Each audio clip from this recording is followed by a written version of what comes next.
Hi, welcome back to another practice for you to use as you get back into a singing routine after 14 months of pandemic. Today I want to talk about onset. Onset is the word we use to describe how the sound starts. And this is important because oftentimes, however we start a sound is also how we're going to continue singing for the rest of the phrase until the next breath or until the next moment to take a rest. So it's a wonderful thing to check in on in your warm-up. And the goal is to have what we would call a balanced onset.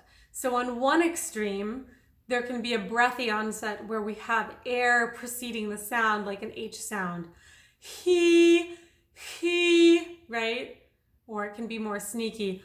Ha, ha. Okay, that's our breathy onset. That's on one extreme. On the other extreme is what we call a glottal onset. This is a harsh attack from the throat, from the two vocal tissues whacking against each other like you're clearing your throat. Ah or E.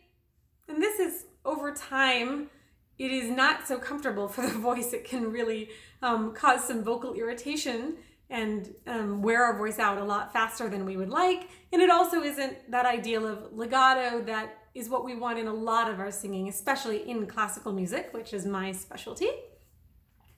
So our goal instead is the balanced onset, where that sound starts without a bunch of extra air and also without a glottal attack. E, that's our goal. So a wonderful thing to do in your practice is to give yourself a couple of chances to start a sound before continuing on. And you can tack this onto any simple scale or arpeggio that you like, but let's start with something very simple like a 5-4-3-2-1 pattern.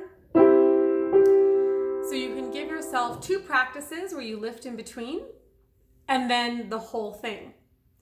E, E, E, and then you can repeat that. E, E, E. Maybe you notice that those first ones aren't quite what you want. Maybe you're hearing E, aha. This is the scientist brain. So I'm always talking with my singers about how can you be a scientist in your practice, in your work that you do in lessons, but really, most importantly, in between lessons and between the times when they're working with me. Can they turn on their brain and can they notice, was that what I was going for, yes or no, or I don't know? And if you notice that it's not what you're going for, can that alone be a win? Because it means you have a new data point and it means that you can try something different the next time. So if you notice that first one, E, aha, that was the glottal attack, can I be more easy the second time? So maybe the first time, E, ah, I notice, E, or maybe you overcorrect, he, and then you find your way back to a middle, E. This is how we use our warm-ups, not just for what I call warm-up 1.0, which is, did I sing from my medium voice down and then my medium voice up, kind of throughout my range, using simple scales and arpeggios before I jumped into my tricky repertoire. Okay, that's warm-up 1.0. That's like the basics.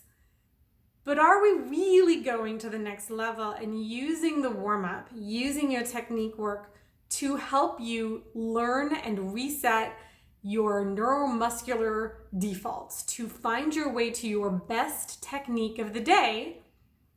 And that it requires that brain is engaged, that it's noticing, and that you have that goal in mind. So with an onset exercise, the goal is practicing my balanced onset.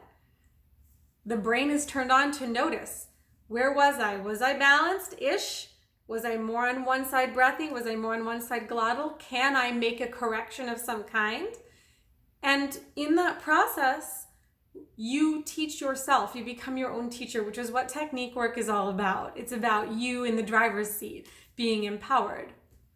Along with the sort of sensations you might feel in the throat and the sounds you might hear right, coming from your ears, that information. Another piece of information you can pay attention to are the sensations in your breathing muscles. And we'll talk more about breathing muscles in detail in the future.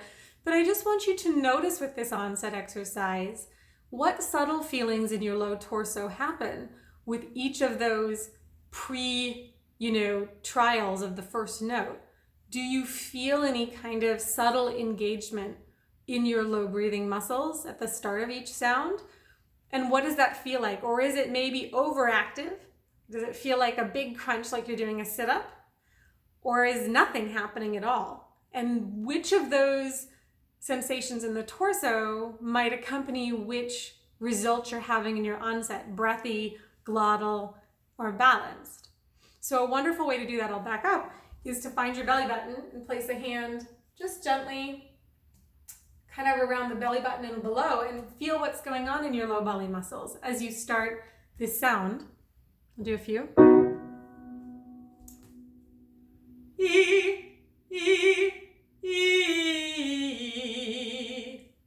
e, e, e. This is a very subtle movement in the low abdominal muscles if you feel anything at all.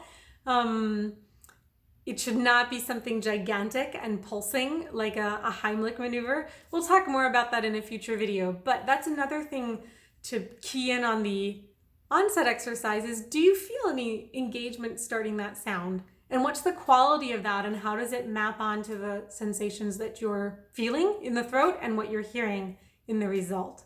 So I hope this was helpful. You can add this into your warm-up routine as you get back into vocal shape. If you have any questions for me, let me know in the comments. And also let me know what you'd like me to cover. I'm here for the whole month of May talking about how to return to your vocal practice after 14 months of quarantine.